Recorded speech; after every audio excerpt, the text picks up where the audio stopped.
আচ্ছা, আমাদের গত ক্লাসের বিষয়গুলো তো সবাই বুঝতে পারছেন না? গুগল ফন্ট কিভাবে ইউজ করব, ফন্টোসাম আইকন কিভাবে ইউজ করব। সমস্যা আছে কোথাও কারো? আপনার সমস্যা আছে? আচ্ছা, আমরা আজকে সিএসএস এর লিস্ট দেখব। তো আমরা যখন HTML করছিলাম তখন আমরা লিস্ট ব্যবহার করার জন্য কোন ট্যাগ ইউজ করতাম? লিস্ট নিয়ে কাজ করার জন্য HTML এর লিস্ট নিয়ে কাজ করার জন্য আমরা কি করতাম? আমরা ইউএল ট্যাগ ইউজ করতাম, ইউএল এর ভিতরে এলআই ট্যাগ ইউজ করতাম। এখন লিস্ট লিস্টকে কয়ভাবে করা যায়? একটা হচ্ছে ইউএল আর একটা কি ওএল। ইউএল হচ্ছে আনঅর্ডার লিস্ট আর ওএল হচ্ছে কি অর্ডার লিস্ট। আচ্ছা, তো এখন আমরা সিএসএস করব।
আচ্ছা, সবাই এবার একটু খেয়াল করেন। আমরা HTML এর লিস্ট নিয়ে কাজ করার সময় কি কি ট্যাগ ইউজ করি? মেইন আমাদের শুরুতে কোন ট্যাগটা ইউজ করতে হয়? সবাই একটু খেয়াল করেন এদিকে। লিস্ট দিয়ে কোনো লিস্ট আইটেম শো করানোর জন্য আমাদের প্রথমে কি ট্যাগ দিতে হয় HTML এ? ইউআরএল। প্রথমে ইউআরএল ট্যাগ, ইউআরএল এর ভিতরে ইউআরএল।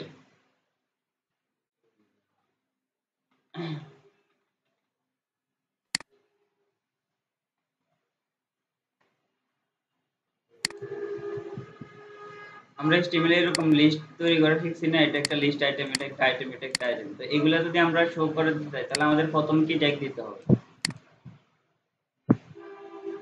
বুঝেন নাই?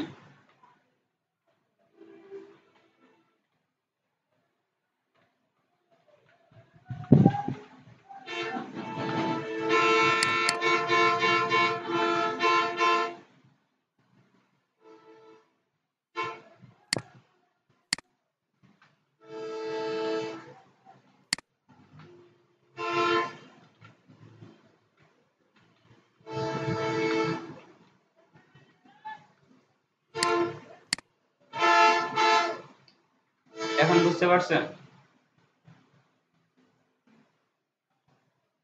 এটুকু বুঝতে পারছেন?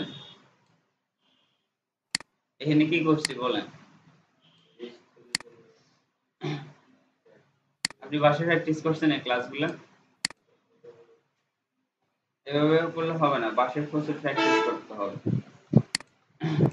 আপনি তো এগুলো করছিলেন, আপনার তো জানার কথা ছিল। আচ্ছা, যাই হোক, তো এভাবে আমরা সাধারণত একটা আনঅর্ডার লিস্ট HTML এর মাধ্যমে শো করি। আর অর্ডার লিস্ট আমরা কিভাবে শো করি? ইউএল এর পরিবর্তে কি ট্যাগ দিতে হবে বলেন? অর্ডার লিস্ট শো করার ক্ষেত্রে ইউএল এর পরিবর্তে কি ট্যাগ দিতে হয়? OL tag. এরপরে আমরা সাধারণত নরমাল যেভাবে এলআই গুলো ইউজ করি এভাবে আমরা এখানে পেস্ট করে দিই। সেভ করলাম। এখন আমরা ব্রাউজার লোড করি। এখন বুঝতে পারছেন?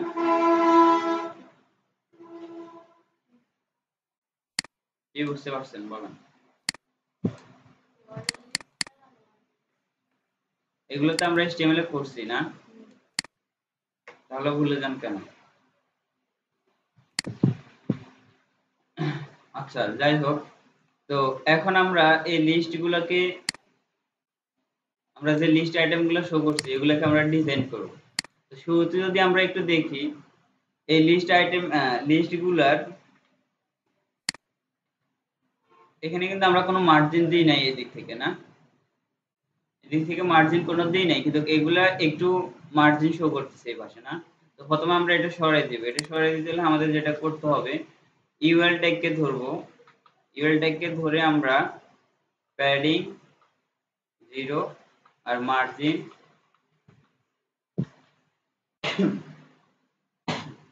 0 করে দেব। এখন যদি সেভ করে আমরা ব্রাউজারে লোড করি, দেখেন এটা এইদিকে চলে আসছে। বুঝতে পারছেন? তো এখন প্যাডিং 0 এবং মার্জিন 0 করে দেওয়ার কারণে আমাদের লিস্ট আইটেমগুলো শো করতেছে না। আমরা চাইলে এগুলাকে শো করাতে পারি। Margin left 30 pixel. বুঝতে পারছেন? মার্জিনটা আমাদের টেক্সটগুলো এই পাশে একেবারে মার্জিন প্যাডিং 0 করে দেওয়ার কারণে আমাদের এখানে যে লিস্ট স্টাইলগুলো ছিল ডট, এগুলো আমরা দেখতে পারতেছি না। যার কারণে আমরা একটু মার্জিন লেফট দিয়ে দিলাম। আমরা চাইলে এগুলো একেবারে নান করে দিতে পারি। যেমন ইউএল কে ধরে এলআই কে ধরে যদি আমরা লিস্ট স্টাইল নান করে দিই, তাহলে আমরা যদি এখন সেভ করে ব্রাউজারে লোড করি, দেখুন যে এগুলো চলে গেছে। বুঝতে পারছেন? আচ্ছা, এটা তো বুঝতে পারছেন না? ঠিক সেম ভাবে আমরা এই কাজটা ওএল এর ভিতর করতে পারি। আমরা এখন ওএল কে ধরবো। ওএল কে ধরার পর আমরা কি করব, এখানে যে কোডগুলো লিখছি এখানে এটা পেস্ট করে দিব। সেভ করলাম। এখন যদি আমরা ব্রাউজার লোড করি, এখন দেখবেন যে এর চারপাশে যে মার্জিন প্যাডিং গুলো ছিল এগুলো চলে গেছে। বুঝতে পারছেন? আচ্ছা, এরপরে আমরা ওএল এর ভিতর যে এলআইটা আছে, এলআই এর ভিতরে লিস্ট স্টাইল নান সেভ করলাম। এখন যদি আমরা ব্রাউজার লোড করি, এখন এটা যে স্টাইলগুলো ছিল এগুলো চলে গেছে। বুঝতে পারছেন? উপরের যে আমাদের ইউএলটা ছিল এটার সাথে ওয়েলটা আলাদা করার জন্য আমরা এখানে বি এর এইচআর ট্যাগ দিতে পারি। সেভ করলাম। এখন যদি ব্রাউজার লোড করি, এখন দেখবেন যে এখানে একটা দাগ হয়ে গেছে, বর্ডার হয়ে গেছে। বুঝতে পারছেন? আচ্ছা, এবার একটু আমরা W3 স্কুল ভিজিট করি।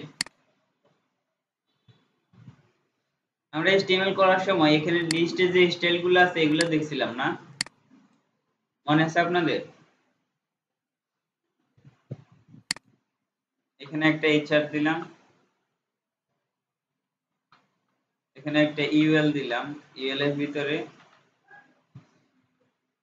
আমরা এখানে যে কন্টেন্ট গুলো দিছি এগুলো কপি করে নিচে পেস্ট করে দিই। সেভ করলাম। এখন যদি ব্রাউজার লোড করি, এখন এগুলো নিচে শো হবে। এগুলোতে কোনো আমরা কি এখানে লিস্টে যে স্টাইল গুলো ছিল এগুলো দেখতে পাচ্ছি না। কারণ কি বলেন?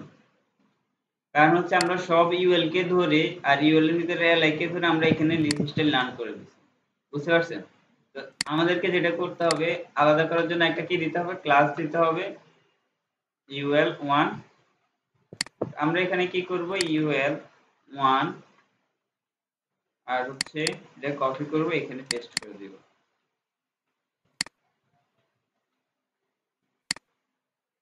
বুঝতে পারছেন? আচ্ছা, তো এখন আমরা চাই যে এখানে যে নিচে যে ইউএলটা আছে এটা যে স্টাইলগুলো আছে এগুলো চেঞ্জ হবে, বুঝতে পারছেন? এগুলো চেঞ্জ করার জন্য আমাদেরকে যেটা করতে হবে, এখানে আমরা এই ইউএল এর ভিতরে একটা ক্লাস দেব, ul2, এটা এখানে কল করলাম। এখানে আর মার্জিন প্যাডিং আমরা সরাচ্ছি না, এখানে যেরকম আছে সেরকমই থাকবে। আমরা ইউএল এর ভিতরে যে এলআই ট্যাগ গুলো আছে এগুলোকে ধরলাম। এরপর লিস্ট স্টাইল বাই ডিফল্ট যেটা থাকে সেটা হচ্ছে ডিইএসসি বা ডিইএসই মেবি।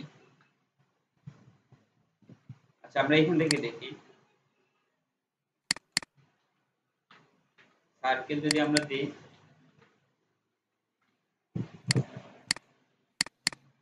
সার্কেল হচ্ছে এরকম শো করবে, বুঝতে পারছেন? তো বাই ডিফল্ট থাকে ডিইএসসি এরকম একটা, আমরা একটু যদি সার্চ করি তাহলে দেখতে পারবো।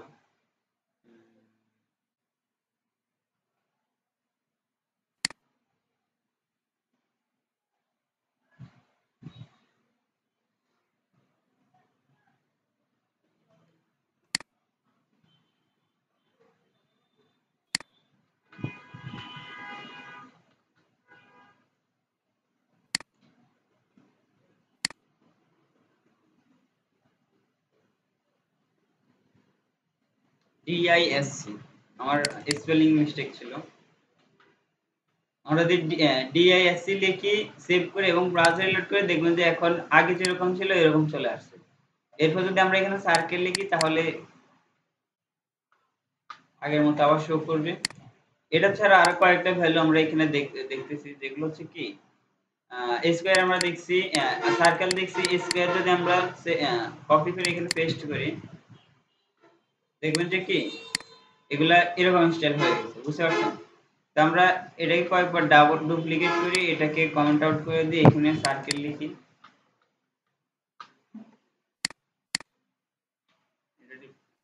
এটা আবার ডুপ্লিকেট করি, এখানে লিখবো।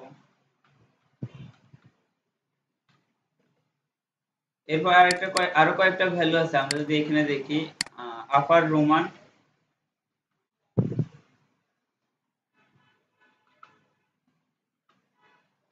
সেভ করলাম। এখন যদি আমরা ব্রাউজার রিলোড করি দেখবেন যে এটা রোমান চিহ্নের মতো হয়ে গেছে। তবে আপার রোমান এখানে যে ভ্যালুগুলো আছে আপার রোমান, আপার আলফা, এগুলা ইউএল এর ভিতরে ইউজ করা হয় না, এগুলা কোথায় ইউজ করা হয়? ওএল এর ভিতরে, বুঝতে পারছেন? আমরা এখানে আমরা বলছি কি আমরা লিস্টকে দুই ভাবে শো করতে পারি, একটা হচ্ছে ইউএল লিস্ট আর একটা হচ্ছে ওয়ার লিস্ট। ওয়ার লিস্ট হচ্ছে অর্ডার লিস্ট আর ইউএল হচ্ছে আনঅর্ডার লিস্ট। ওয়ার লিস্টে 1 2 3 4 হ্যাঁ অথবা এবিসিডি অথবা এরকম রোমান চিহ্ন দ্বারা আমাদেরকে শো করবে, স্টাইল চিহ্ন স্টাইলগুলো স্টাইলের মাধ্যমে আমাদের এভাবে শো করবে। কিন্তু আনঅর্ডার লিস্টের ক্ষেত্রে আমাদের কিভাবে শো করবে, এরকম সার্কেল স্কয়ার আমরা যেরকম দিয়েছিলাম ওই রকম ভাবে শো করবে, বুঝতে পারছেন? এটুকু বুঝতে পারছেন? আচ্ছা, তো আমরা এখন উপরে এখানে ওএল এর ভিতরে একটা ক্লাস দিব, OL1, আর এটাকে আমরা কপি করব, এখানে পেস্ট করে দিব, এখানে একটা HR দিব, সেভ করলাম। এখন যদি আমরা ব্রাউজার লোড করি তাহলে এখানে আরেকটা ওএল ট্যাগ আসছে। আমরা যদি এটাকে 2 করে দিই আর এখানে যে ওএল ট্যাগটাকে আমরা ধরছিলাম এখানে আমরা ক্লাস হিসেবে ইউজ করব OL1 আর এখানেও দিব .OL1, তাহলে নিচে আমাদের ওএল লেখাটা এখানে যে আনঅর্ডার লিস্ট 1 2 3 এগুলো শো করতেছে, বুঝতে পারছেন? কারণ আমাদের ক্লাস নেমটা সেম না। তো এখন আমরা চাইতেছি এখানে নিচে যে ওয়েল ট্যাগটা আছে এটার যে স্টাইলগুলো আছে এগুলো চেঞ্জ করার জন্য। তো এই স্টাইলটা চেঞ্জ করার জন্য আমরা কি করব, নিচের যে ওয়েল ট্যাগটা আছে এটাকে ধরলাম, এখানে ধরলাম। এরপর এটার ভিতরে যে এলআই ট্যাগগুলো আছে এগুলাকে ধরলাম। এরপর আমরা কি করব, লিস্ট স্টাইল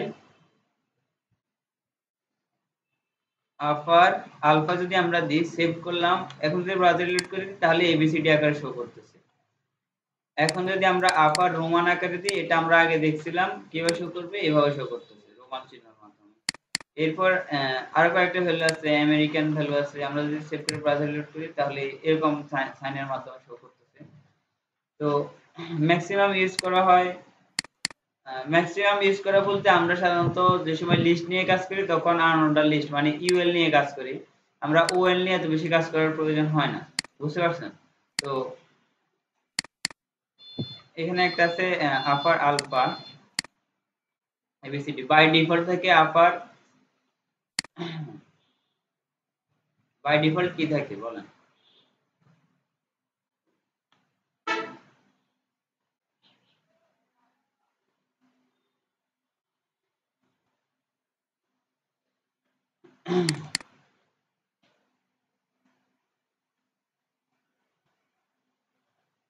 ডেসিমেল থাকে বাই ডিফল্ট।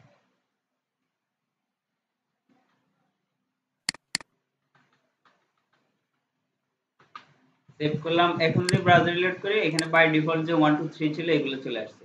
আর রোমান চিহ্ন নিয়ে আসার জন্য আমাদের কি করতে হয়? আপার রোমান, যদি আমরা আপার রোমান দিয়ে সেভ করে ব্রাউজার রিলোড করি তাহলে এখানে রোমান চিহ্ন শো করবে। আর যদি আমরা আপার আলফা দিই তাহলে আমাদের এবিসিডি আকারে শো করবে, বুঝতে পারছেন? আবার এখানে আপারের পরিবর্তে আমরা চাইলে কি লোয়ার ব্যবহার করতে পারবো। লোয়ার রোমান যদি দিই তাহলে এখানে ছোট হাতের রোমান যে চিহ্নগুলো আছে এগুলা শো করবে, বুঝতে পারছেন? আর যদি লোয়ার আলফা ইউজ করি তাহলে সেভ করলাম, এখন যদি ব্রাউজার রিলোড করি তাহলে এখানে কি ছোট হাতের এবিসিডি শো করতেছে, বুঝতে পারছেন? তো এই বিষয়গুলো আপনাদের ক্লিয়ার কিনা? এগুলোতে কারো কোনো সমস্যা আছে? আচ্ছা, এই বিষয়গুলো একবার প্র্যাকটিস করুন তাহলে।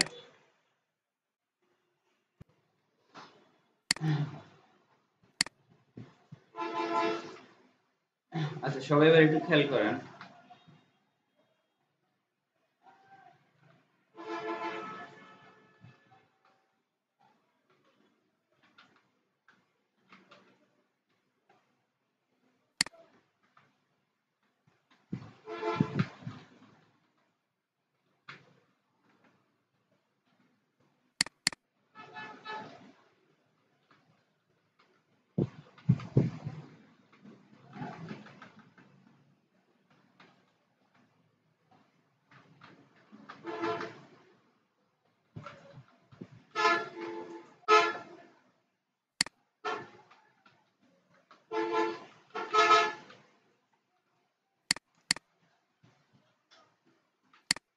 এটুকু তো বুঝতে পারছেন না?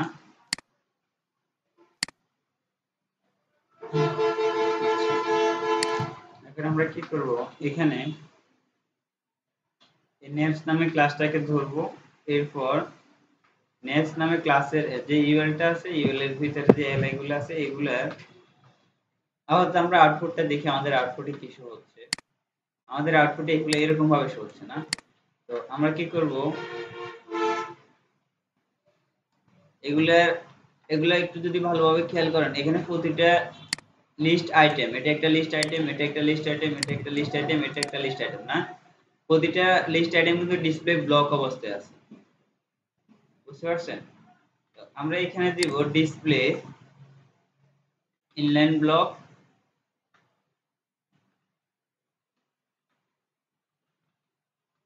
সেভ করে যদি আমরা ব্রাউজার রিলোড করি দেখবেন যে এগুলো পাশাপাশি চলে আসছে, বুঝতে পারছেন? তো এখন আমরা যদি এগুলোর মাঝখানে একটু গ্যাপ দিতে চাই তাহলে আমরা কি করব, মার্জিন লেফট 20 পিক্সেল সেভ করলাম। যদি এখন ব্রাউজার রিলোড করি তাহলে দেখবেন যে গ্যাপ হয়ে গেছে, বুঝতে পারছেন? তো আমরা এভাবে নেব আইটেমগুলা লিস্টের মাধ্যমে করতে পারি, বুঝতে পারছেন? তো এই বিষয়গুলো আমরা আস্তে আস্তে দেখব কিভাবে এই পাশে একটা লোগো থাকবে, তারপর এই পাশে নেব আইটেমগুলো থাকবে।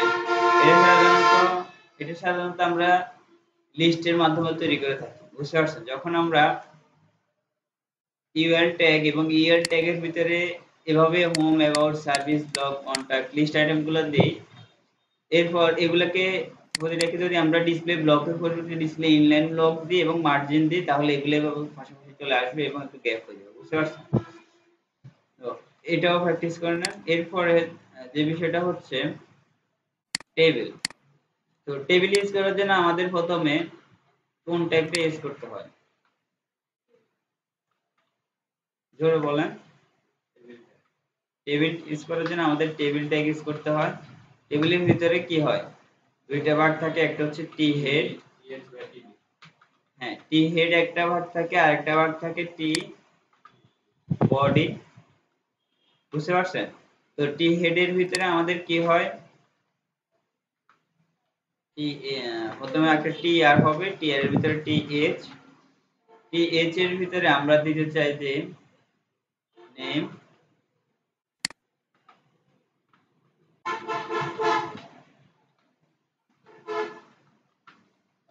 রোল,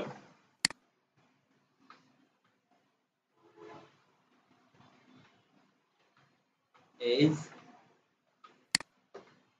আর টি বডির ভিতরে আমরা যদি সেভ করে ব্রাউজার লোড করি, এখন দেখবেন যে এগুলো এভাবে শো করছে না। আচ্ছা, এরপরে যদি আমরা টি বডির ভিতরে কি দিব, টি আর টিডি, এখানে দিব নেম,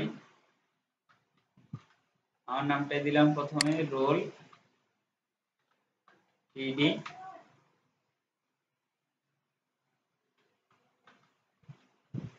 এরপর হচ্ছে টিডি, এখানে দিব, হ্যাঁ সেভ করলাম। এখন যদি আমরা ব্রাউজার রিলোড করি, এখন এগুলো নিচে নিচে শো করছে। তো একটা জিনিস খেয়াল করেন, টেবিলের যে হেডিং গুলো থাকে এগুলো আমরা কোথায় লিখবো, হেড ট্যাগের ভিতরে লিখবো, আর যে কন্টেন্ট গুলো থাকে এগুলো আমরা বডি ট্যাগের ভিতরে লিখবো, টি বডি ট্যাগের ভিতরে। বুঝতে পারছেন? আচ্ছা, এরপর যদি আমরা নতুন আরেকটা কন্টেন্ট অ্যাড করতে চাই, তাহলে আমরা এখানে টি আর আরেকটা দিব, এরপর টিডি, এখানে কোন একটা নাম দিতে পারি, রনি টিডি, টিডি সেভ করলাম। এখন যদি আমরা ব্রাউজার রিলোড করি, তাহলে নিচে আরেকটা শো করতেছে। বুঝতে পারছেন? তো এই টেবিলের ভিতরে কিন্তু আমরা কোনো বর্ডার দেখতে পাচ্ছি না। বর্ডার নিয়ে আসলে আমরা HTML এর মাধ্যমে কি করতাম, বর্ডার প্রপার্টি, প্রপার্টি না, বর্ডার অ্যাট্রিবিউট ইউজ করতাম, হবে না। তো আমরা এখন আর HTML এর মাধ্যমে এটা নিয়ে আসবো না, আমরা CSS এর মাধ্যমে নিয়ে আসবো। শুরুতে আচ্ছা, আমরা টেবিল ট্যাগকে ধরবো, টেবিল ট্যাগকে ধরার পর টেবিল ট্যাগ টি, টেবিল ট্যাগের ভিতরে যে টিআর আছে, টিডি আছে, এগুলোর ভিতরে আমরা বর্ডার 1 পিক্সেল সলিড হ্যাশ, এইটুকু তো বুঝতে পারছেন না? সেভ করলাম। এখন যদি আমরা ব্রাউজার লোড করি, দেখবেন যে যে টিডি গুলা ছিল এগুলোর বর্ডার চলে আসছে। তো আমরা কি করব, টিআর টিডি টিএইচ সেভ করব। এখন যদি ব্রাউজার লোড করি, দেখবেন যে সবগুলোতে চলে আসছে। তো এখানে যদি আমরা কমাটা দিই, সেভ করলাম। এখন যদি আমরা ব্রাউজার লোড করি, দেখবেন যে চারিদিকে এটা চলে আসছে। আর এখানে ডাবল ডাবল কি বর্ডার শো করতেছে। আমরা যদি সিঙ্গেল বর্ডার করতে চাই, তাহলে আমরা কি করব, বর্ডার কলাপ কলাপ সেভ করলাম। এখন যদি ব্রাউজার লোড করি, দেখবেন যে এগুলো এক ইয়েতে চলে আসছে। বুঝতে পারছেন? তো এখানে দেখেন, এখানে আমরা কি করছি, ন্যাপস এর ভিতরে যে এলআইটা আছে, মানে এটার এই ইউএলএল ট্যাগের ভিতরে যে এলআই ট্যাগ গুলো আছে, এগুলাকে ধরছি। মানে ইউএলএল ট্যাগকে আমরা কিন্তু ধরিনি, আমরা কাকে ধরছি, এলআই ট্যাগকে ধরছি। কিন্তু এখানে আমরা কাকে ধরছি, এখানে টেবিল টি আর টিডি টিএস সবগুলোকে একসাথে ধরছি কমা কমা দিয়ে। বুঝতে পারছেন? আচ্ছা, এরপরে যদি আমরা এখানে যে টিএস ট্যাগ গুলো আছে, টিএইচ, এগুলা যদি আমরা এখানে যে লেখাগুলো আছে এগুলোর ফন্ট সাইজটা আরেকটু বাড়াতে চাই, তাহলে আমরা কি করতে, আমাদের কি করতে হবে, টেবিল টিআর, টেবিলের ভিতরে যে টিআর আছে, টিআর এর ভিতরে যে টিএস ট্যাগটা আছে, এগুলার ফন্ট সাইজ 20 পিক্সেল। সেভ করলাম। এখন যদি আমরা ব্রাউজার লোড করি, দেখবেন যে এগুলোর ফন্ট সাইজ একটু বাড়ে গেছে। পাশাপাশি আমরা যদি এটার প্যাডিংটা আরেকটু বাড়াতে চাই, প্যাডিংটা বুঝেন নাকি, প্যাডিং সব দিকে 10 পিক্সেল। সেভ করলাম। এখন যদি ব্রাউজার লোড করি, তাহলে প্যাডিংটা এখানে শো করতেছে। বুঝতে পারছেন? যদি এই লেখাগুলো সবগুলো বড় হাতের করতে চাই, তাহলে text transform upper case, save করলাম। এখন যদি ব্রাউজার লোড করি, সবগুলো বড় হাতের হয়ে গেছে। আবার যদি ফন্ট ফ্যামিলি চেঞ্জ করতে চাই, ফন্ট ফ্যামিলি শামস শরীফ যেটা আছে এটা আমরা ইউজ করি, তাহলে এটা এরকম ভাবে শো করতেছে না। আচ্ছা, এরপর আমরা কি কি করতে চাই, আমরা যে টিডি গুলো আছে এগুলাকে ধরে ডিজাইন করতে চাই। তো আমরা কি করব, টেবিলের ভিতরে যে টিআর আছে, টিআর ভিতরে যে টিডি গুলো আছে এগুলাকে আমরা কি করব, font size 14 pixel, text align centre save করলাম। এখন যদি আমরা ব্রাউজার লোড করে দেখব যে এগুলো মাঝখানে চলে আসছে, ফন্ট সাইজটা একটু কমে গেছে।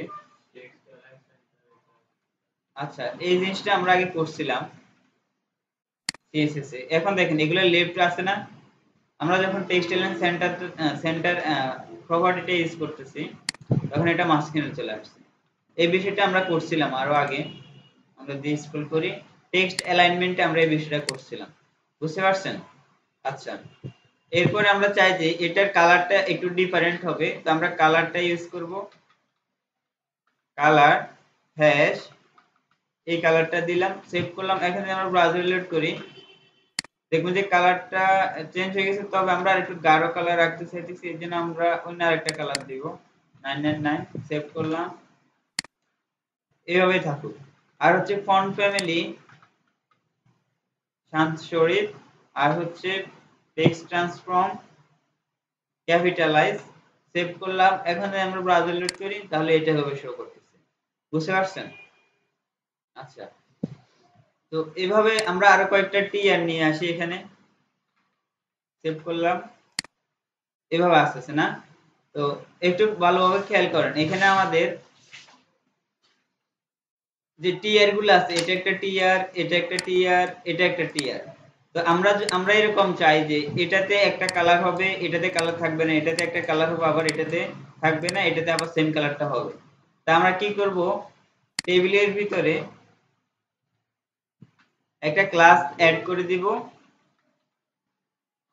কালার, কালার নামে আমরা একটা ক্লাস সিএসএস এর নিচে, এবং এখানে একটা ব্যাকগ্রাউন্ড কালার দিব, ব্যাকগ্রাউন্ড কালার হ্যাশ, কি কালার দেওয়া যায়, আমরা লাইন কালারটা ইউজ করি, সেভ করলাম। এখন যদি ব্রাউজার লোড করি কোনো কালার কিন্তু আসবে না, কারণ আমরা এখানে যে ক্লাসটা নিয়েছি এটা কিন্তু HTML এর নেই। তো আমরা এই ক্লাসটাকে প্রথমটাতে কালার থাকবে, দ্বিতীয় যে টিয়ারটা আছে এখানে কালার থাকবে না, তৃতীয় যে টিয়ার আছে এখানে কালার থাকবে, চতুর্থটা থাকবে না, পঞ্চমটাতে আবার কালার থাকবে। তো সবগুলোকে আমরা কন্ট্রোল প্রেস করে একসাথে সিলেক্ট করছি। এরপর আমরা কি করব, একটা স্পেস দিব, ক্লাস ইকুয়াল ডাবল কোটেশন, এরপর আমরা এখানে ক্লাস নেমটা কপি করে পেস্ট করে দিব, সেভ করলাম। এখন যদি ব্রাউজার লোড করি এখানে কি আমাদের যে কালারটা দিছি এখানে এটা পাইছে না? তো আমরা আরেকটা কালার ইউজ করি, এখানে লাইমের পরিবর্তে কি ইউজ করা যায় বলেন, হ্যাশ,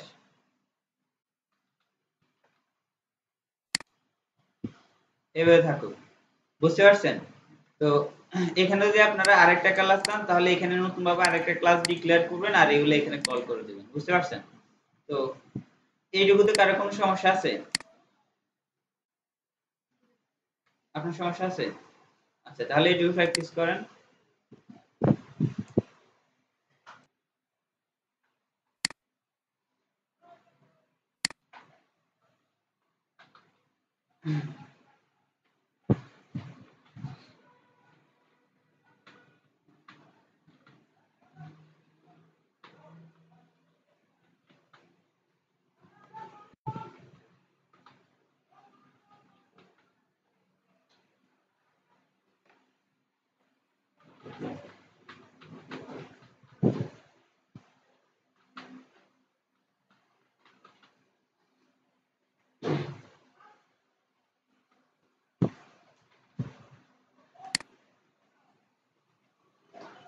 এখানে H1 টা কি ডিসপ্লে ব্লক এলিমেন্ট এবং S1 ট্যাগটা কি ডিসপ্লে ইলেন এলিমেন্ট, এই দুইটা জিনিস তো আমরা জানি নাকি? তো এই ট্যাগকে আমরা একটা ক্লাস দিই, ক্লাস ব্লক, আর হচ্ছে S1 ট্যাগ ক্লাস ইনলাইন। আমরা ব্লককে ধরবো এখানে, সিএসএস এ আসি, এরপর এটা একটা ব্যাকগ্রাউন্ড কালার দেব, হ্যাশ, ব্ল্যাক দেব না, অন্য একটা কালার দেব,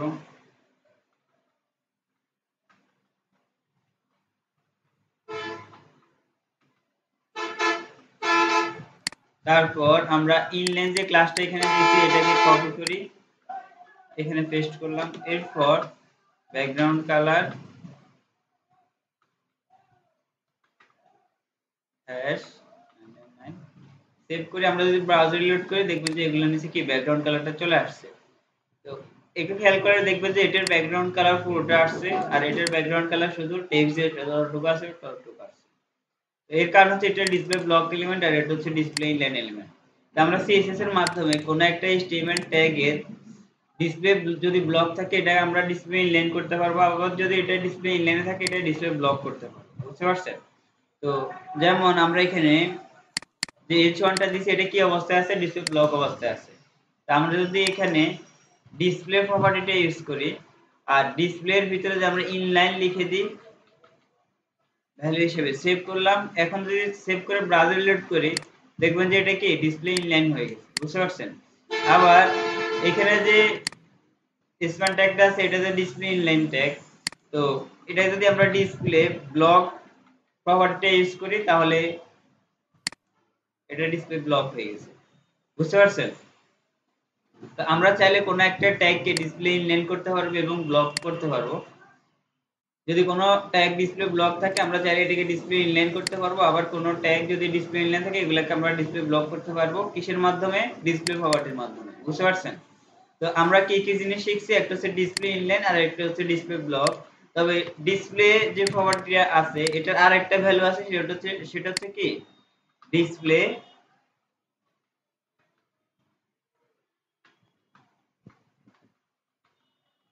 ইনলাইন ব্লক। বুঝতে পারছেন? তো এটা আমরা ডিসপ্লে ইনলাইন তো জানি এটার কাজ কি এবং ডিসপ্লে ব্লকের কাজটা জানি। এখন আমরা ডিসপ্লে ইনলাইন ব্লকের কাজটা দেখব। আচ্ছা এটা আমরা কমেন্ট আউট করেছি জাস্ট দেখার জন্য, সমস্যা নাই। আচ্ছা এটা আউটপুট কোনো চেঞ্জ আসবে না যেহেতু এটা আমরা কমেন্ট করে দিয়েছি। তো ডিসপ্লে ব্লকের কাজটা তো আমরা জানি এটা পুরোটা জায়গাটা দখল করে নেবে, আর ডিসপ্লে ইনলাইনের কাজটা কি এর যতটুকু কন্টেন্ট আছে ততটুকু জায়গা দখল করে নেবে। এখন ডিসপ্লে ইনলাইন ব্লকের কাজটা আমরা দেখব। একটা ফ্রি ট্যাগ দিতেছি, ফ্রি ট্যাগের ভিতরে লরেমের কিছু টেক্সট দিলাম, সেভ করলাম। এখন যদি আমরা ব্রাউজার রিলোড করি এটা এখানে শো হচ্ছে। তো এখানে এই ডলার লেখাটাকে আমরা কাট করে নিয়ে এটাকে একটা স্প্যান ট্যাগের ভিতরে রাখবো। এটার একটা ক্লাস দিব, ক্লাস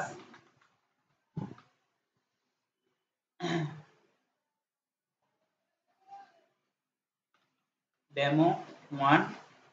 এরপরে এইখানে যে আরেকটা টেক্সট আমরা সিলেক্ট করি, এই লেখাটাকে আমরা কি করব কন্ট্রোল এক্স দিয়ে কাট করে নেব, এরপর একটা স্প্যান ট্যাগের ভিতরে রাখবো আর স্প্যান ট্যাগের একটা ক্লাস দিব কি ক্লাস demo2। এরপরে আরেকটা টেক্সট আমরা সিলেক্ট করি, এটা কন্ট্রোল এক্স দিয়ে আমরা কাট করে নিচ্ছি স্প্যান ট্যাগ নিয়ে, আর এটা একটা ক্লাস দিব আমরা কি demo3। তো এখন কি আমাদের আউটপুটের কোনো পরিবর্তন হবে? এখানে আমাদের আউটপুটের কোনো পরিবর্তন হবে না, কারণ আমরা এখানে যে স্প্যান ট্যাগটা দিয়েছি এটা হচ্ছে ডিসপ্লে ইনলাইন ট্যাগ, এখানে কিন্তু কোনো পরিবর্তন হবে না। তো আমরা কি করব এখানে demo1 demo2 এবং demo3 এই তিনটাকে এখানে কল করব ডট 1 2 এবং এটা হচ্ছে কি 3। এরপরে আচ্ছা এখানে আচ্ছা আমরা ঠিক করে নিয়েছি। আচ্ছা এরপর আমরা এখন এখানে যেটা করব একটা ব্যাকগ্রাউন্ড কালার দিব,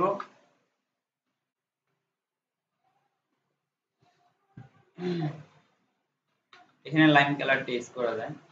সেভ করলাম। এখন যদি আমরা ব্রাউজার লোড করি দেখবেন যে এখানে এটা একটা demo1 demo2 demo3।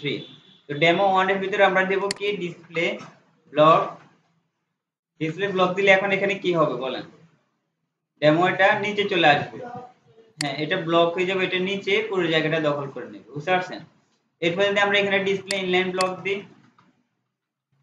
Inline use করি ডিসপ্লে ইনলাইন, এখানে কোনো পরিবর্তন হবে? এখানে কিন্তু কোনো পরিবর্তন হবে না, কারণ হচ্ছে এটা ডিসপ্লে ইনলাইন অবস্থায় আছে। আচ্ছা এরপরে আমরা যদি এখানে ডিসপ্লে ইনলাইন ব্লক ইউজ করি এখানে কি পরিবর্তন হয় আমরা একটু দেখি। সেভ করে যদি আমরা ব্রাউজার লোড করি, দেখেন এখানে কিন্তু কোনো পরিবর্তন হয় নাই, বুঝতে পারছেন? তো আমরা একটা ডিভ ইউজ করি, ডিভ নিচে মার্জিন, যেহেতু এখানে লেখাটা আমরা দেখতে পারতেছি না, একটা মার্জিন দিয়ে দিই, style margin bottom 100 pixel, save করলাম। তাহলে এখানে 100 পিক্সেল নিচে মার্জিন হয়ে যাবে, বুঝতে পারছেন? এটুকু তো বুঝতে পারছেন না? তো এখানে আমরা ডিসপ্লে ব্লকের কাজটা দেখছি, ডিসপ্লে ইনলাইন ব্লকের কাজটা দেখছি এবং ডিসপ্লে ইনলাইন ব্লকের কাজটাও দেখছি। এখানে দেখতেছি যে ইনলাইন এবং ইনলাইন ব্লকের ভিতরে কিন্তু কোনো পার্থক্য নেই, তবে একটা জায়গায় পার্থক্য আছে, সেটা হচ্ছে আমরা যদি ডিসপ্লে ইনলাইন যেখানে দিছি এখানে যদি প্যাডিং ইউজ করি 40 পিক্সেল উপরে নিচে ডানে বামে সব দিকে কাজ করবে। এখন এখানে কি কোনো পরিবর্তন হবে? এখানে যদি আমরা ব্রাউজার রিলোড করি, এখানে দেখেন এখানে প্যাডিংটা কাজ করছে, বুঝতে পারছেন? আচ্ছা, এরপরে যদি আমরা এখানে প্যাডিংটা এখানে দিই, কন্ট্রোল সি দিয়ে কপি করলাম, এখানে পেস্ট করে দিলাম, সেভ করে দিয়ে আমরা ব্রাউজার রিলোড করি, এখানেও এটা কি কাজ করছে, বুঝতে পারছেন? আচ্ছা, তো আমরা যেটা করব সেটা হচ্ছে এখানে মার্জিন ইউজ করি,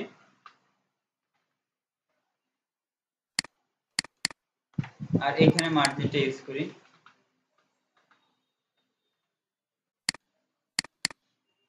মার্জিনটাও কাজ করতেছে, প্যাডিংটাও কাজ করতেছে। তো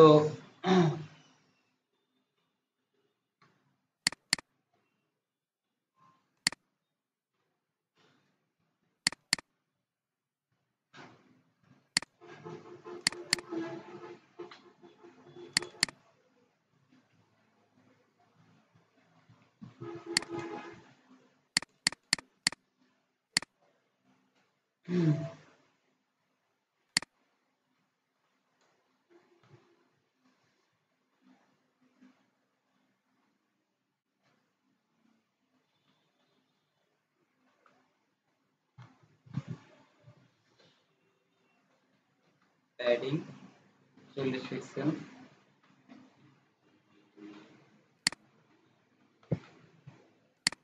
আমরা কন্ট্যাক্ট করে দিই। আচ্ছা, এবার একটু খেয়াল করেন, এখন যদি আমরা এটা কমেন্ট আউট করে দিই, এখানে প্যাডিং,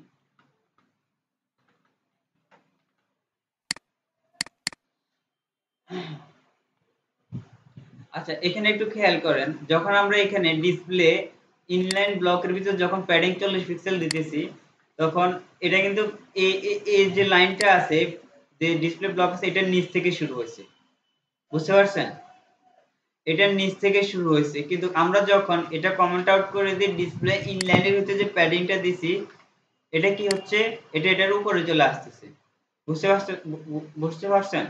তো এখানে অনেক সময় দেখা যায় যে, আমি এই জিনিসটা বুঝাতে চাইতেছি, অনেক সময় দেখা যায় যে ডিসপ্লে ইনলাইন যে প্রপার্টি গুলো থাকে, যে এলিমেন্ট গুলো থাকে HTML এর, ওইগুলোর ভিতরে মার্জিন প্যাডিং কাজ করে না, বুঝতে পারছেন?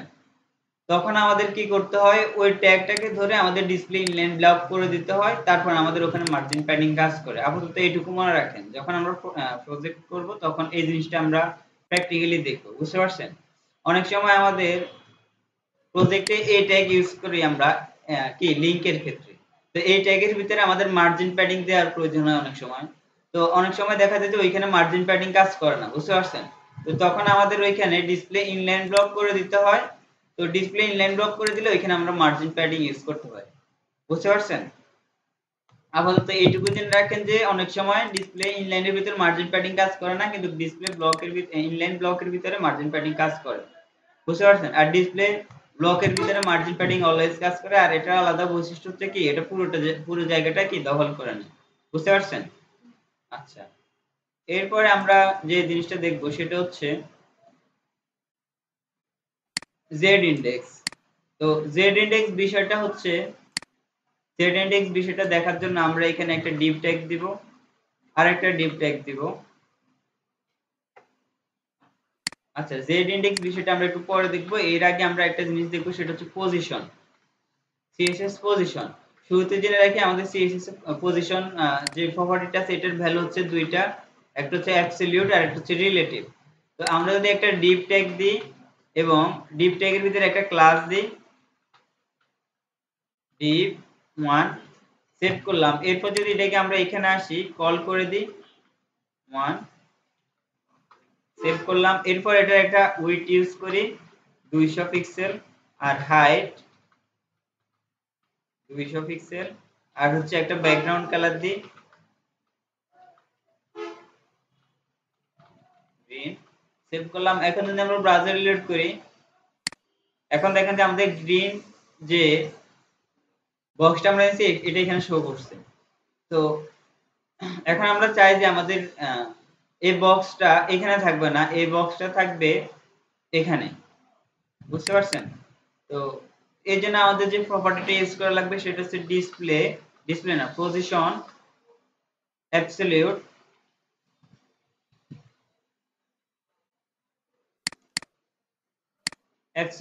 বুঝতে পারছেন? যদি আমরা সেভ করে ব্রাউজার লোড করে দিই তাহলে দেখবেন যে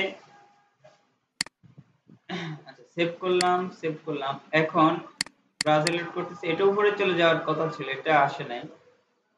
আচ্ছা পজিশন অ্যাবসলিউট ইউজ করছি। এরপর যদি আমরা টপ ইউজ করি 0 সেভ করলাম। এখন যদি আমরা ব্রাউজার লোড দিই দেখবেন যে এটা একবারে উপরে চলে গেছে, বুঝতে পারছেন? এরপর যদি আমরা রাইট 0 ইউজ করি দেখবেন যে এটা কোথায় চলে গেছে, এই পাশে চলে গেছে। টপ 0 রাইট 0, বুঝতে পারছেন? তো এখন যদি আমরা এখানে নিয়ে আসতে চাই তাহলে বলেন তো ভ্যালুটা কি হবে? এখানে হ্যাঁ বটম 0 আর রাইট 0ই থাকবে, বুঝতে পারছেন? তো যদি আমরা এখানে নিয়ে আসতে চাই আবার তাহলে কি হবে? বটম 0ই থাকবে, এখানে রাইটের পরিবর্তে হবে লেফট। সেভ করলাম। এখন আমরা ব্রাউজার লোড করি এটা এখানে চলে আসছে, বুঝতে পারছেন? তো পজিশন অ্যাবসলিউট ইউজ করে আমরা যে কোনো কন্টেন্টকে এভাবে পজিশনিং করতে পারি। একটা জিনিস মনে রাখবেন, যখন আমরা পজিশন অ্যাবসলিউটটা ইউজ করি তখন আমাদের এই কন্টেন্টটা কিসের সাপেক্ষে চেঞ্জ হচ্ছে? বডি সাপেক্ষে।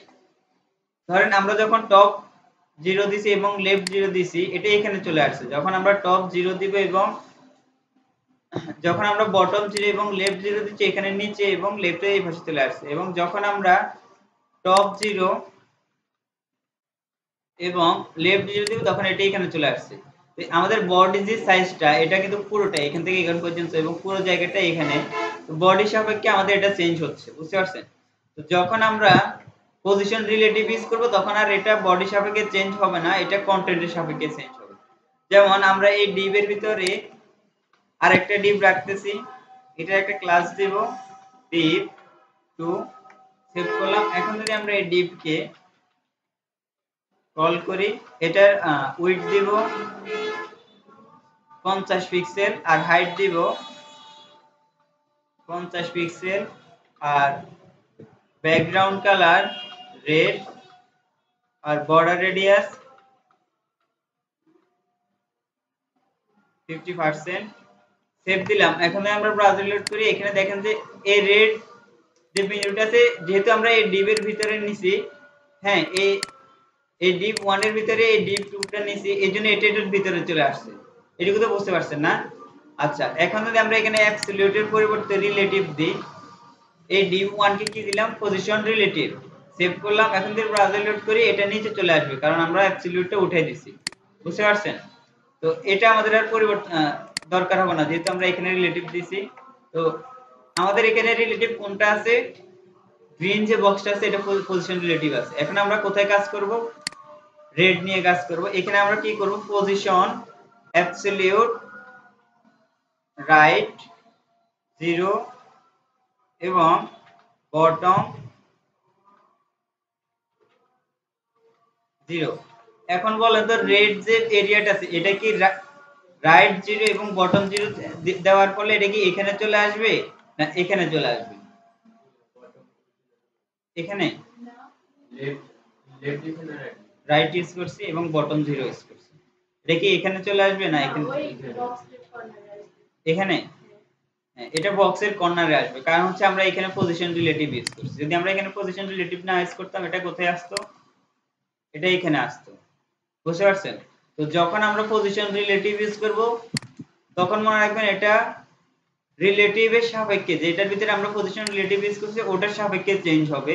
আর যখন আমরা পজিশন রিলেটিভ ইউজ করব না তখন এটা বডি সাপেক্ষে চেঞ্জ হবে, বুঝতে পারছেন? এটুকু তো বুঝতে পারছেন না? আচ্ছা, এখন যদি আমরা এটাকে বরাবর মাঝখানে নিয়ে আসতে চাই, তাহলে আমরা যেটা করব সেটা হচ্ছে এখানে আমরা যেটা করব, পজিশন অ্যাবসলিউট দেওয়া আছে টপ 50%, এরপর হচ্ছে লেফট 50%, উপর থেকে 50% নিচে আসবে এবং লেফট থেকে 50% সরে যাবে। তাহলে এটা কিন্তু এখনো 50% জায়গায় আসে নাই। বুঝতে পারছেন? তো এখন আমাদেরকে যেটা করতে হবে, ট্রান্সফর্ম ট্রান্সলেট -50%, -50%, সেভ করলাম। এখন যদি ব্রাউজার লোড করি দেখবেন যে এটা বরাবর মাঝখানে চলে আসছে। বুঝতে পারছেন? আমরা এখানে 200 জায়গায় উইথ 400 দিই, সেভ করলাম। এখন যদি ব্রাউজার লোড করি তাহলে এটা এইভাবে দেখা যাচ্ছে। বুঝতে পারছেন? এইটুকুতে আশা করি একটু সমস্যা থাকার কথা কনসেপ্ট বুঝতে। কোথায় বুঝেন না বলেন, আমি আবার বুঝাই দিই। ট্রান্সফর্ম এটা বরাবর মাঝখানে নিয়ে আসতে সাহায্য করে। এটা আপনাদের আরো প্রয়োজন হবে। এরকম সেন্টার আমরা আমাদের প্রফেশনাল ডিজাইন করার সময় আমাদের এরকম সেন্টার করার প্রয়োজন হয় কোনো একটা এলিমেন্টকে। তখন আমরা পজিশন অ্যাবসলিউট দিয়ে টপ 50% লেফট 50% দিলেও এটা কিন্তু বরাবর মাঝখানে আসে না। তখন আমরা ট্রান্সফর্ম ট্রান্সলেট ইউজ করে -50% এবং -50% দিলে এটা বরাবর মাঝখানে আসে। বুঝতে পারছেন? তো এইটুকু বুঝতে পারছেন? আমরা এই বিষয়টা আবার আরেকটু আলোচনা করি। যখন আমরা পজিশন কোন একটা এলিমেন্টকে পজিশন অ্যাবসলিউট দিব এবং টপ লেফট রাইট যখন একটা ভ্যালু দিবে তখন এটা বডি সাপেক্ষে চেঞ্জ হবে। বডি সাপেক্ষে যদি 0 দিই তাহলে একেবারে 0 তে চলে যাবে। যদি 100 পিক্সেল দিই তাহলে কোথায় যাবে? 100 পিক্সেল নিচে চলে আসবে। হ্যাঁ? যদি আমরা পজিশন রিলেটিভ ইউজ করি এবং এর ভিতরে যে ট্যাগটা আছে এর ভিতরে পজিশন অ্যাবসলিউট ইউজ করি, তখন পজিশন অ্যাবসলিউট এটা কিসের সাপেক্ষে কাজ করবে? যেখানে আমরা পজিশন রিলেটিভ ইউজ করছি ওইটার সাপেক্ষে পজিশনিং হবে। বুঝতে পারছেন?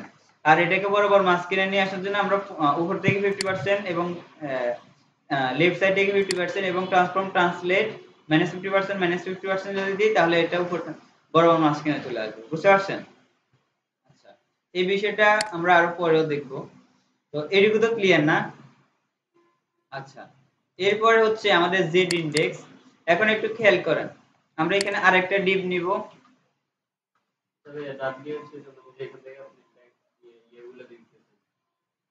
বুঝি নাই। ওই সিএসএস এর কি বলে ওই নিচের ইয়ে থেকে ডাব্লিউএইচ নিচে একেবারে আইকন এখানে এখানে মানে যেখান থেকে আপনি ট্যাগগুলো দেখে দেখে আমাদেরকে শিখিয়ে দিচ্ছেন। আচ্ছা, এখানে আচ্ছা আমি বলতেছি, এখানে এটা হচ্ছে গিয়ে আমি এগুলা করছি, একটা লিস্ট তৈরি করছি। এটা আমাদের যে ইম্পর্টেন্ট সিএসএস প্রপার্টি গুলো আছে এগুলো একটা লিস্ট তৈরি করছি। এরপর এখান থেকে আমরা শিখতেছি আর কি। এগুলা প্রফেশনাল ডিজাইনের ক্ষেত্রে এগুলা ব্যবহার করা হয়। বুঝতে পারছেন? এগুলো যদি আপনি সবগুলো একটু একটু বেসিক ধারণা থাকে এরপরে আপনি চাইলে এগুলা দিয়ে একটা প্রফেশনাল ডিজাইন করতে পারবেন। আচ্ছা, এরপর আমরা এগুলো কি স্ক্রিনশট দিয়ে হ্যাঁ এগুলা আমি পিডিএফ দিয়ে দিব বলছি, তবে আমি পাশে যে এটার ব্যাপারে ভুলে যাই। তবে কালকে দিব। কালকে পরীক্ষা আছে, তো তো বাসে গিয়ে পড়তে হবে। তো কালকে দিব চিন্তা ভাবনা করছি। আচ্ছা, এখন আমরা যেটা করতেছি জেড ইনডেক্সটা দেখব। তো জেড ইনডেক্স দেখার জন্য একটু খেয়াল করে, আমরা এখানে একটা ডিভ নিছি, ডিভের ভিতরে আরেকটা ডিভ নিছি। এরপরে কি করব, ডিভের ভিতরে একটা ক্লাস দিব গ্রিন, আর হচ্ছে এখানে একটা ক্লাস দিব রেড। সেভ করলাম। এটা কিন্তু আমাদের আউটপুটে কোনো পরিবর্তন হবে না। বুঝতে পারছেন? আমাদের ডিপটা কিন্তু এখন এখানে শো হয় নাই। আমরা কি করব, গ্রিনকে এখানে কল করব। এরপর এটা যদি ব্যাকগ্রাউন্ড কালার গ্রিন দিয়ে দিই এটা কি এখন শো করবে? এটা এখন শো করবে না, কারণ ডিভের ভিতরে কোনো কন্টেন্ট কিন্তু নেই। কন্টেন্ট না থাকলে আমাদের হাইট উইডথ দিতে হবে, না হলে আমাদের কোনো একটা কন্টেন্ট দিতে হবে। তো এখন আমরা কি করব, background colour width 200 pixel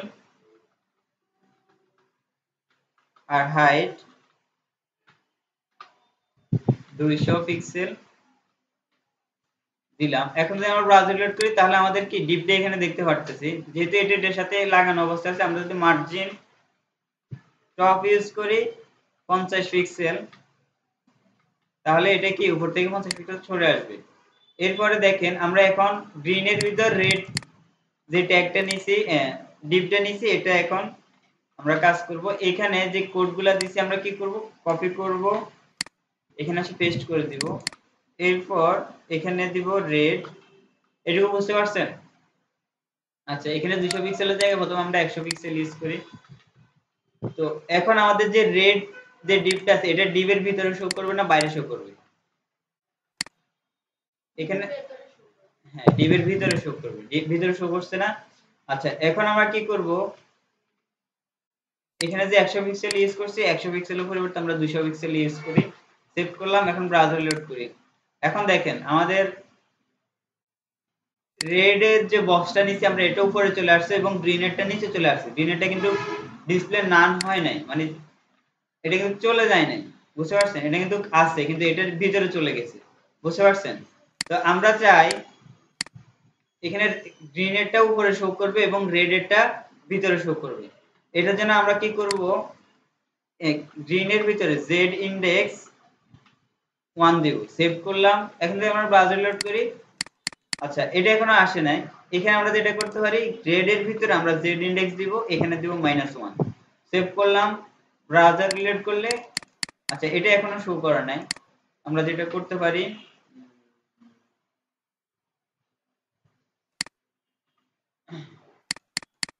show করানোর কথা ছিল জেড ইন্ডেক্স 1 -1,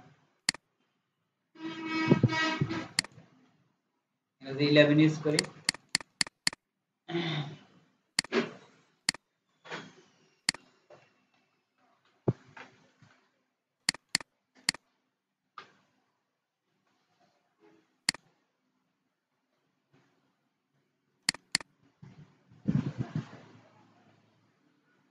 আচ্ছা, এটা শো করানোর কথা ছিল, এটা শো করে নাই। আমরা আরেকভাবে এটা দেখতে পারি, যেমন আমরা যদি এখানে পজিশন রিলেটিভ দিই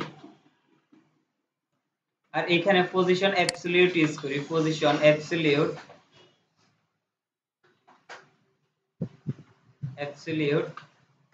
টপ 50%, টপ 0 এবং লেফট 0। সেভ করলাম। এখন আমরা ব্রাউজার লোড করি, এখনো আসে না জেড ইন্ডেক্স 0, এটা জেড ইন্ডেক্স 1। সেভ করলাম। আচ্ছা, আমরা ইন্সপেক্ট এলিমেন্ট করে দেখি এখানে সমস্যা কোথায়। এখানে রেড এর ভিতরে জেড ইন্ডেক্স, গ্রিন এর ভিতরে জেড ইন্ডেক্স 1। এটা কাজ করার কথা ছিল, এটা কাজ করতেছে না। আচ্ছা, আমরা মূল পয়েন্টে আসি। প্র্যাকটিক্যালি বিষয়টা আমরা নেক্সট ক্লাসে দেখব। আমরা যখন কোন একটা এলিমেন্টকে জেড ইন্ডেক্স 1 দিব তখন এটা উপরে চলে আসে, আর কোন একটা এলিমেন্টকে যখন জেড ইন্ডেক্স -1 অর্থাৎ 0 থেকে মাইনাস ভ্যালু দিব তখন এটা নিচে চলে যায়। তো এখানে কেন কাজ করতেছে না আমি এটা বুঝতে পারতেছি না। তো বাই ডিফল্ট কোন একটা ট্যাগের ভ্যালু থাকে 0, যখন আমরা 1 দিব তখন 0 থেকে 1 বড় হয়ে যায়, এজন্য এটা উপরে চলে আসে। আর একটা কি থেকে যায়, 0 থেকে যায়, যার জন্য এটা নিচে চলে যায়। আর যখন আমরা -1 দিব তখন 0 থেকে এটা কম হয়ে যায়, যার জন্য এটা নিচে চলে যায়। আর 0 বেশি থাকার কারণে এটা উপরে চলে আসে, বুঝতে পারছেন? এই বিষয়টা প্র্যাকটিক্যাল আমরা কালকে দেখব। আজকে আমরা যে বিষয়গুলো এখানে কাজ করছি এগুলো সবাই প্র্যাকটিস করেন। তো নেক্সট আজকের ক্লাসটা আমরা এখান পর্যন্তই রাখতেছি। নেক্সট ক্লাসে আমরা ম্যাক্স উইথ এবং ম্যাক্স হাইট এবং নিচে যে প্রপার্টি গুলো আছে এগুলো দেখব, বুঝতে পারছেন? আচ্ছা, এই বিষয়গুলো প্র্যাকটিস করেন।